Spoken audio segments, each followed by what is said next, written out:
Hello दोस्तों, स्वागत है एक बार फिर से आपके अपने प्रिय चैनल पर। दोस्तों आज जो आपके सामने बड़ी खबर लेकर आए हैं, जहां पर चाइना का चमचा कहे जाने वाले WHO ने चाइना को ही दे दिया है तगड़ा झटका। जी हाँ दोस्तों, बड़ी खबरें लेकर आए आपके सामने। चलेंगे एक बड़ी खबर की ओर, लेकिन उससे पहले अगर आप भी अपने प्रधानमंत्री नरेंद्र मोदी जी और भारतीय सैनिक के हर फैसले का दिल से समर्थन करते हैं दोस्तों, तो इस वीडियो का भी कर दीजिए लाइक, चैनल को कर दीजिए सब्सक्राइब, बेल आइकन दबाइए, साथ ही कमेंट बॉक्स में लिख दीजिएगा जय हिंद। जी हाँ दोस्तों, तो खबरों में आगे बढ़ने से पहले जान लेते हैं आज के बड़े हेडलाइंस, जहां पर पहली बड़ी खबर में आपको बताएंगे कि सीमा पर तनाव के बीच DRDO ने बनाई है नई लैब। चीन पाकिस्तान पर होने वाला है ये बड़ी मॉनिटरिंग। जी हाँ दोस्तों, बड़ी अच्छी खबर, बताएंगे पूरी बात क्या है दोस्तों। साथ ही आपको बताएंगे जहां पर SCO की बैठक में आतंकवाद का मुद्दा उठा तो भारत ने दिया बड़ा ही करारा जवाब, ये भी बताएंगे दोस्तों आपको। साथ ही बताएंगे जहां नेपाल को सैन्य मदद देने वाला है चाइना, जिसको लेकर भारत की तरफ से क्या आया है जवाब, बताएंगे दोस्तों आपको। साथ ही बताएंगे जहां पर मरियम नवाज ने इमरान खान को बता दिया है कठपुतली और कह दिया ISI से जुड़ी बड़ी बात। जी हाँ दोस्तों, बताएंगे क्या कहा उन्होंने। साथ ही आपको बताएंगे जहां डोनाल्ड ट्रंप और मेलानिया ट्रंप के बीच में तलाक वाली बात को लेकर मेलानिया ट्रंप ने क्या जवाब दिया है दोस्तों, और बड़ा फैसला लिया है उन्होंने, बताएंगे आपको पूरी खबरें दोस्तों। साथ ही बताएंगे जहां पर दिसंबर में 12 दिन तक बंद रहने वाला है बैंक। अगर आपको बैंक से जुड़ी कोई जरूरी काम है तो निपटा लें ये बड़े काम। आपको बताएंगे कि कौन कौन से दिन बंद होने वाले हैं बैंक दोस्तों। साथ ही सोने के भाव बताएंगे, जहां पर पिछले 4 सालों में सबसे बुरा रहा सोने का दाम, नीचे गिर गया है दोस्तों। तो हर खबर को पाने के लिए बने रहिए वीडियो के अंत तक, और अंत में इस वीडियो को हमेशा की तरह अपने भाई बंधुओं में व्हाट्सएप, फेसबुक, ट्विटर के जरिए पूरे भारत में इस वीडियो को शेयर करना मत भूलिएगा। तो अब चलते हैं सबसे बड़ी और एक्सक्लूसिव खबर की तरफ, जहां पर सीमा पर तनाव के बीच हमारे DRDO ने बना ली है नई लैब। चाइना पाकिस्तान सीमा पर रखी जाएगी नजर। जी हाँ दोस्तों, पूर्वी लद्दाख में सीमा पर जारी तनाव के बीच केंद्र सरकार ने रक्षा अनुसंधान एवं विकास संगठन की 2 लेबोरेटरीज को मिलाकर एक नई लेबोरेटरीज बना दी है। नई लेबोरेटरीज चाइना और पाकिस्तान की सीमा पर बर्फीले तूफान और भूभाग पर केंद्रित शोध पर अपना ध्यान लगाएगी। सरकारी सूत्रों के हवाले से ANI ने यह जानकारी दी है। सूत्रों के मुताबिक DRDO ने defence geo informatics research establishment नाम से एक नई लेबोरेटरी का गठन कर दिया है। इसके लिए रक्षा संस्थान की मौजूदा 2 लेबोरेटरीज का विलय कर दिया गया है। नई लैब अरुणाचल प्रदेश से लद्दाख तक चाइना से लगी सीमा पर बर्फीले तूफान और भूभाग से जुड़े रिसर्च पर अपना ध्यान केंद्रित करेगी, और ऐसे में पाकिस्तान और चाइना पर पैनी नजर रखी जाएगी दोस्तों। और अब पाकिस्तान की तरफ या चाइना की तरफ से किसी भी छोटे से छोटे एक्शन को मॉनिटर किया जाएगा दोस्तों, और उनको मकबूल जवाब दिया जाएगा, और हमारी भारतीय सेनाओं को उस रिपोर्ट के जरिए युद्ध के लिए भेजा जाएगा दोस्तों। इस पर आपकी क्या राय है, और DRDO के इस लगातार किए जा रहे बड़े बड़े सफलता पूर्वक कार्य का अगर आप भी समर्थन करते हैं तो उनको बधाई जरूर दीजिएगा दोस्तों कमेंट सेक्शन में। एक और खबर की अगर माने तो WHO ने ही दे दिया है चाइना को झटका। जी हाँ दोस्तों, बड़ी खबर, आप भी जानकर हैरान हो जाएंगे। आपको बता दें कि चालबाज चाइना अपनी हरकतों से बाज नहीं आ रहा है। चाइना अब कोरोना वायरस की थ्योरी को बदलने की तैयारी कर रहा है। दुनिया जानती है कि कोरोना वायरस का जन्म चाइना के वुहान शहर में ही हुआ है। कुछ समय पहले चाइना की एक महिला वैज्ञानिक ने भी इसका बड़ा खुलासा करते हुए कहा था कि चाइना ने इसे लैब में बनवाया है। जब उसने इस बात की शिकायत की तो उससे जान तक से मार देने की धमकी मिली चाइना की तरफ से। साथ ही चाइना अपने वैज्ञानिकों के जरिए ये झूठा दावा करवा रहा है कि पिछले साल गर्मियों में भारत में कोरोना वायरस का जन्म हुआ है, जैसा कि हमने आपको पहले भी खबरों में बताया दोस्तों। अब आपको बता दें कि विश्व स्वास्थ्य संगठन के महानिदेशक टेड्रोस एडहोम घेब्रेयेसस ने कहा है कि हम ये सुनिश्चित करने के लिए सब कुछ कर रहे हैं कि हमें वायरस के ओरिजिन को जानना है। कुछ लोग इसका राजनीतिकरण कर रहे हैं, लेकिन हमारी स्थिति बहुत स्पष्ट है कि हम वुहान से अध्ययन शुरू करेंगे ताकि ये पता लगाया जा सके कि वहाँ क्या हुआ था। निष्कर्षों के आधार पर ये पता लगाने जा रहे हैं कि क्या इसके अन्य रास्ते भी हैं। टेड्रोस ने आगे कहा कि मैं आपको आश्वस्त करना चाहता हूँ कि WHO की स्थिति बहुत स्पष्ट है। हमें इस वायरस की उत्पत्ति को जानने की आवश्यकता है, क्योंकि ये भविष्य में होने वाले प्रकोपों को रोकने में हमारी मदद कर सकता है। ऐसे में दोस्तों WHO का साफ डायरेक्शन और साफ इंडिकेशन चाइना की तरफ है दोस्तों, जहां पर उन्होंने सबसे पहले वुहान से जांच करने की बात कही है। ऐसे में ये चाइना को WHO की तरफ से बड़ा झटका माना जा रहा है। इस पर आपकी क्या राय है दोस्तों, कमेंट करके जरूर बताइएगा। एक और खबर की माने तो SCO की बैठक में उठा आतंकवाद का मुद्दा,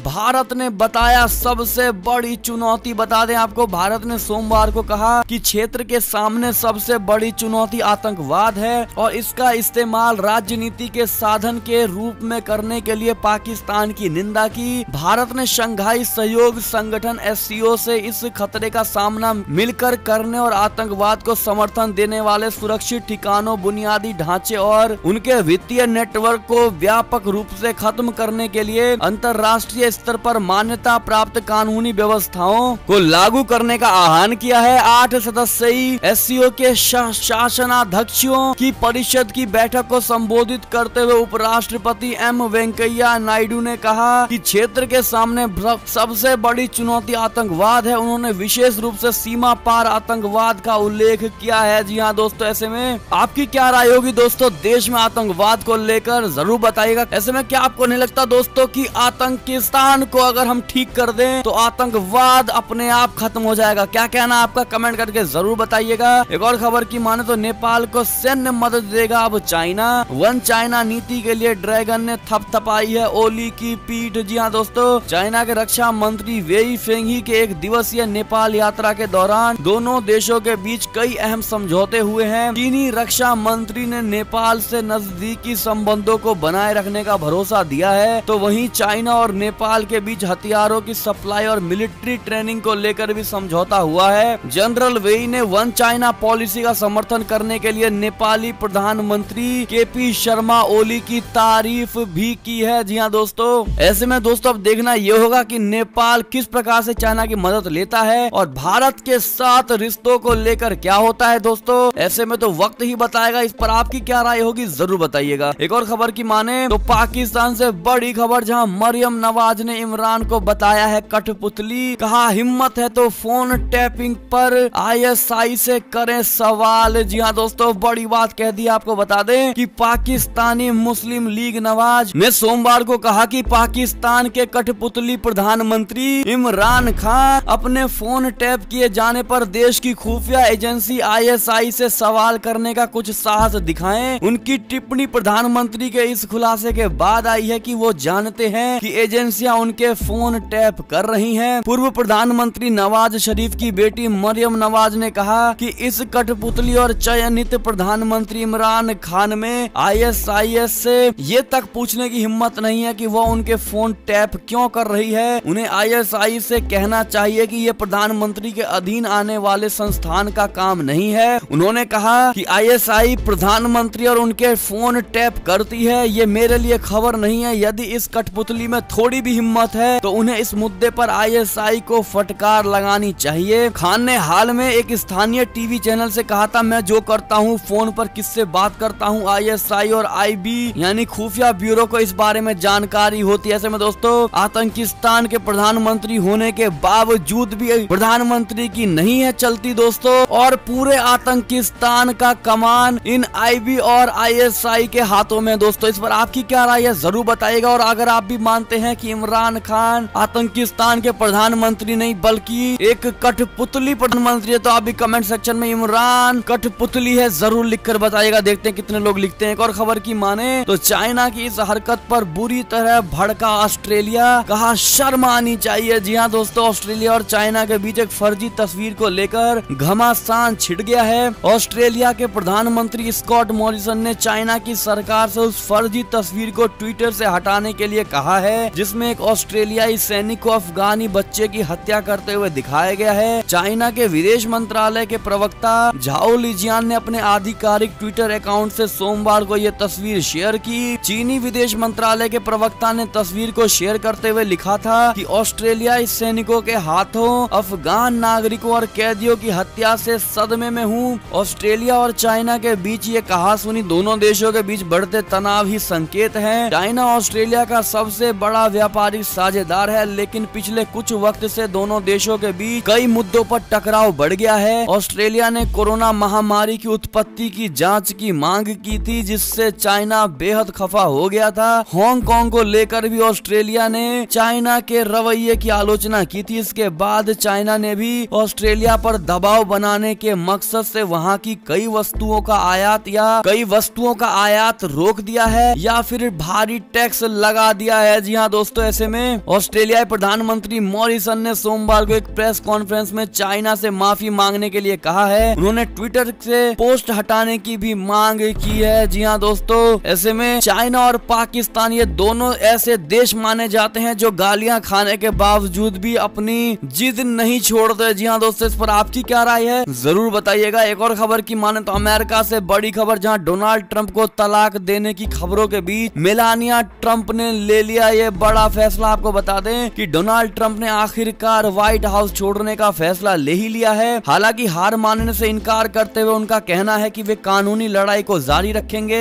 दूसरी ओर ऐसा लगता है कि व्हाइट हाउस छोड़ने के बाद वे ट्रंप परिवार के अकेले सदस्य नहीं हैं जो किताब की डील करके पैसा कमाने वाले हैं। पेज 6 को सूत्रों के हवाले से जानकारी मिली है कि ट्रंप की पत्नी और अमेरिका की प्रथम महिला मेलानिया ट्रंप फर्स्ट लेडी के अपने कार्यकाल पर संस्मरण लिखने की योजना बना रही है। जी हाँ दोस्तों, ऐसे में तलाक वाला जो दावा किया जा रहा है और ये बीच में खबरें जो आ रही हैं कि मेलानिया ट्रंप कभी भी डोनाल्ड ट्रंप को तलाक दे सकती हैं, इससे ये साफ जाहिर होता है दोस्तों कि ऐसा कुछ भी नहीं होने वाला। इस पर आपकी क्या राय है दोस्तों, और इनकी जोड़ी बरकरार रहे इसको लेकर अगर आप भी अच्छी कामना करते हैं तो जरूर लिख दीजिएगा दोस्तों। और खबर की माने ऐसे में दोस्तों अगर आप भी चाहते हैं कि इनकी जोड़ी हमेशा सलामत रहे तो आप भी कमेंट सेक्शन में उनको बधाई और ब्लेसिंग जरूर दीजिएगा। एक और खबर की माने तो कुत्ते के साथ खेलते हुए जो बाइडेन के पैर में हुआ फ्रैक्चर, अब पहनना होगा मेडिकल बूट। और दोस्तों अगले कुछ समय तक डॉक्टर ने बिना सहारे के चलने के लिए मना कर दिया। आपको बता दें अमेरिकी राष्ट्रपति चुने गए जो बाइडेन के पैर में फ्रैक्चर हो गया है और संभवतः उन्हें एक मेडिकल बूट पहनना होगा। उनकी टीम ने कहा कि रविवार को 48 वर्षीय जो बाइडेन को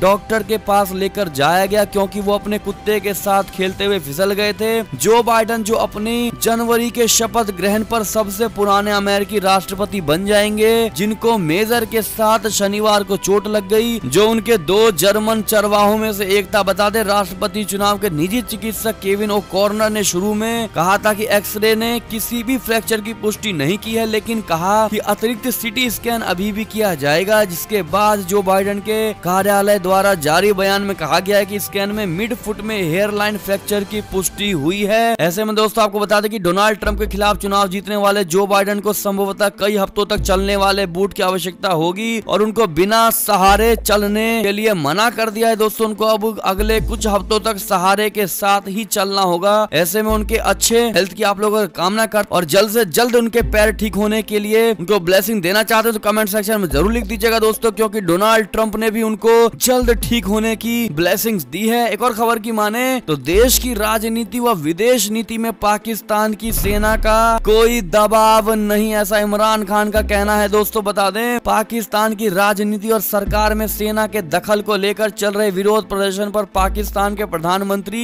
इमरान खान ने अपनी चुप्पी तोड़ ली है। इमरान खान ने कहा कि पाकिस्तान की राजनीति, सरकार और विदेश नीति बनाने में सेना का कोई दबाव नहीं है। इमरान खान ने कहा कि पाकिस्तान की विदेश नीति पाकिस्तान तहरीक-ए-इंसाफ पार्टी के घोषणा पत्र के इर्द गिर्द है। उन्होंने कहा सेना ने मुझे ऐसा कुछ भी करने के लिए विवश नहीं किया जो मैं नहीं करना चाहता हूं। एक साक्षात्कार में उन्होंने कहा कि अगर सेना मुझ पर दबाव डालती है तो मैं उसका विरोध करता हूं। जी हां दोस्तों, और खबर की माने तो गोताखोरों की मदद से MiG-29 के हादसे में लापता पायलट की जारी है तलाश। जी हां दोस्तों, भारतीय नौसेना के दुर्घटनाग्रस्त हुए प्रशिक्षु MiG-29 के विमान हादसे के बाद से लापता दूसरे पायलट की तलाश जारी है और इसके लिए नौकाएं एवं विमान तैनात कर दिए गए हैं। ये विमान 26 नवंबर को गोवा के तट से अरब सागर में दुर्घटनाग्रस्त हो गया था। हादसे में एक पायलट को बचा लिया गया था। नौसेना के एक प्रवक्ता ने सोमवार को ये बड़ी जानकारी दी है। जी हाँ दोस्तों, ऐसे में अगर आप भी लापता पायलट की जल्द से जल्द मिलने की कामना करते हैं तो जरूर बताइएगा। एक और खबर की माने तो नेपाल और भारत के बीच मिट रही है दूरियां, मगर चाइना फिर कर सकता है है रिश्तों को खराब। आपको बता दें चाइना के बहकावे में आया पड़ोसी देश नेपाल अब एक बार फिर से भारत के साथ अपने संबंध बेहतर करना चाहता है। नेपाली प्रधानमंत्री केपी शर्मा ओली की सरकार भारत के साथ अपने संबंधों को आगे लेकर जाने के लिए उत्सुक है, लेकिन ऐसे में अब देखना ये होगा कि जिस प्रकार से चाइना सैन्य मदद करना चाह रहा है नेपाल की, इसको लेकर क्या भारत के साथ भी रिश्ते बिगड़ते हैं या फिर नेपाल की तरफ से और रिश्ते मधुर होते हैं भारत के साथ, ये तो वक्त ही बताएगा। इसको लेकर आपकी क्या राय होगी दोस्तों, कमेंट करके जरूर बताइएगा। एक और खबर की माने तो अरुणाचल के पास ब्रह्मपुत्र नदी पर विशाल काय बांध बना रहा है चाइना। नॉर्थ ईस्ट बांग्लादेश में सूखा पड़ने की है आशंका। बता दें आपको कि पूर्वी लद्दाख में चल रहे सीमा विवाद के बीच चीनी ड्रैगन तिब्बत से निकलने वाली ब्रह्मपुत्र नदी या यारलुंग जांगबो नदी की निचली धारा पर भारत से लगती सीमा के करीब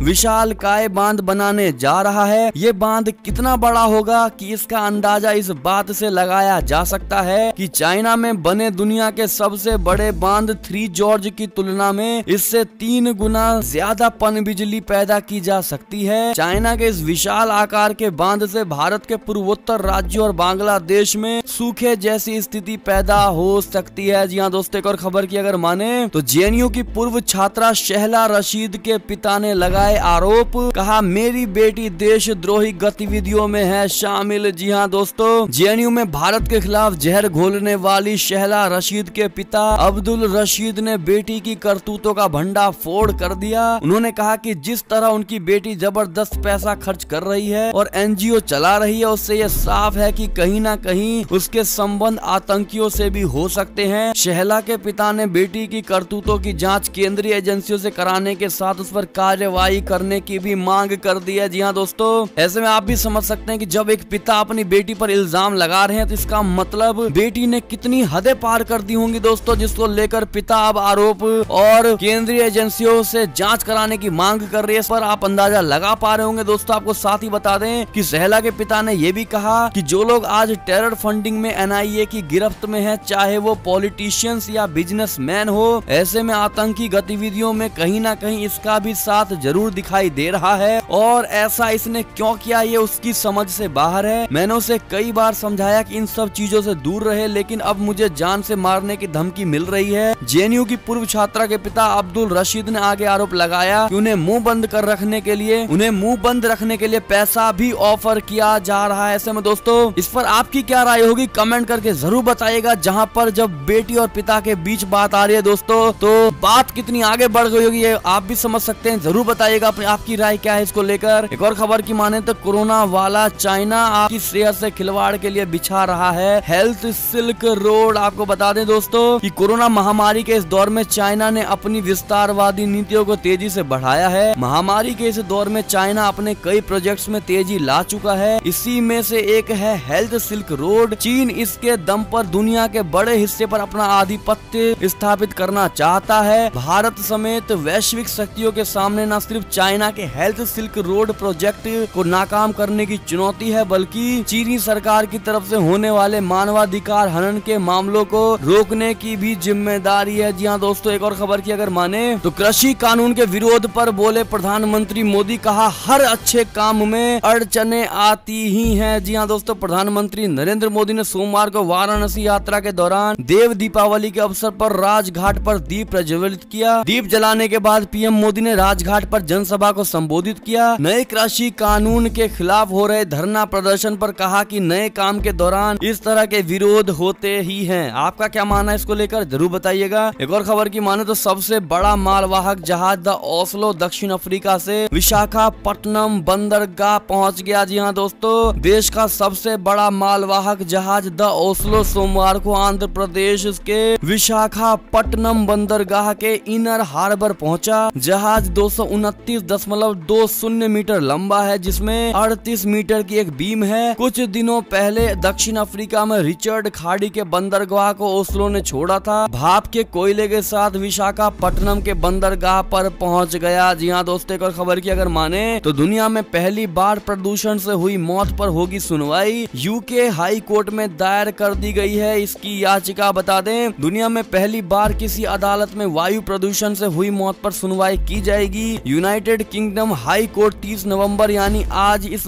मामले पर सुनवाई करेगा। दरअसल लंदन में रहने वाली 9 साल की एल्ला किसी देवरा ने की है 21 साल। एल्ला किसी देवराह की साल 2013 में मौत हो गई थी। जी हाँ दोस्तों, इसको लेकर ये बड़ा ही कानून बनाया जा रहा। दोस्तों इसको लेकर आपकी क्या राय है जरूर बताइएगा। एक और खबर की माने तो फार्मर प्रोटेस्ट को लेकर खबर, जहां गृह मंत्री अमित शाह से मिलने पहुंचे कृषि मंत्री नरेंद्र सिंह तोमर। जी हाँ दोस्तों, देश की राजधानी दिल्ली के बॉर्डर पर किसानों का प्रदर्शन जारी है। इस बीच कृषि मंत्री नरेंद्र सिंह तोमर गृह मंत्री अमित शाह से मिलने पहुंचे। सूत्रों से मिली खबर के मुताबिक ये मुलाकात किसान आंदोलन को लेकर हो रही है। ऐसे में दोस्तों किसान के आंदोलन को आप कितने हद तक सही मानते हैं? दोस्तों आपको क्या लगता है, क्या ये आंदोलन सही है या गलत? कमेंट करके कारण के साथ बताइएगा। दोस्तों एक और खबर की माने तो नाइजीरिया में बोको हराम के जिहादियों ने बांधकर मार दिए हैं 110 गरीब किसानों को। जी हाँ दोस्तों, एक और खबर की ओर चले तो सीएम योगी के हैदराबाद का नाम बदलने वाले बयान को रामदेव का भी समर्थन। कहा कई ऐतिहासिक भूल हुई है हमारे भारत में। बता दें यूपी के सीएम योगी आदित्यनाथ द्वारा हैदराबाद के नाम बदलने को लेकर दिए गए बयान पर राजनीति तेज हो गई है। योग गुरु स्वामी बाबा रामदेव ने भी हैदराबाद का नाम बदलने के दिए बयान का समर्थन किया है। रामदेव ने कहा कि हैदराबाद का हैदर से कोई लेना देना नहीं है। उन्होंने कहा कि हैदराबाद का प्राचीन ऐतिहासिक और गौरवपूर्ण नाम भाग्यनगर ही है। इसके अलावा उन्होंने देश के तमाम ऐसे राज्यों के नाम बदलने को भी कहा जो मुगल शासन और अंग्रेजों के वक्त से रखे गए थे। ऐसे में दोस्तों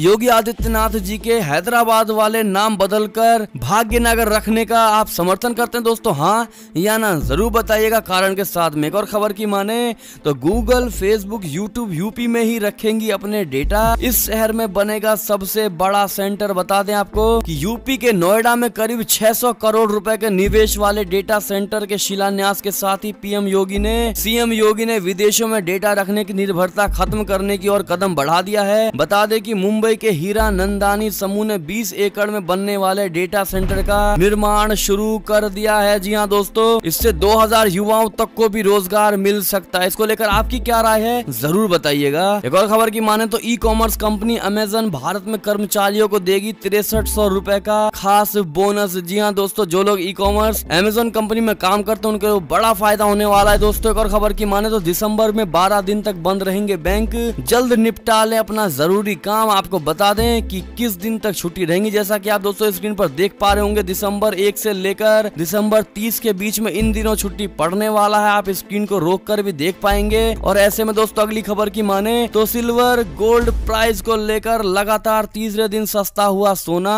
और चांदी, जिसकी वजह भी ये है आपको बता दें सोने चांदी के भाव में गिरावट जारी है। लगातार तीसरे दिन स्पॉट मार्केट के साथ ही वायदा बाजार में भी दोनों धातुओं का भाव नरम रहा। इसके साथ ही अंतरराष्ट्रीय बाजार में भी सोने चांदी में गिरावट देखने को मिल रही है। सोने चांदी की कीमतों के उतार चढ़ाव का कनेक्शन कोरोना वैक्सीन को लेकर आई बड़ी खबरों से जुड़ रहा है। जी हाँ दोस्तों, ऐसे में ये थी अब तक की सारी बड़ी खबरें। आपको हमारी खबरें कैसी लगी? आशा करता हूँ काफी अच्छी लगी होगी। अगर जरा भी अच्छी लगी है तो इस वीडियो को हमेशा की तरह अपने भाई बंधुओं में व्हाट्सएप, फेसबुक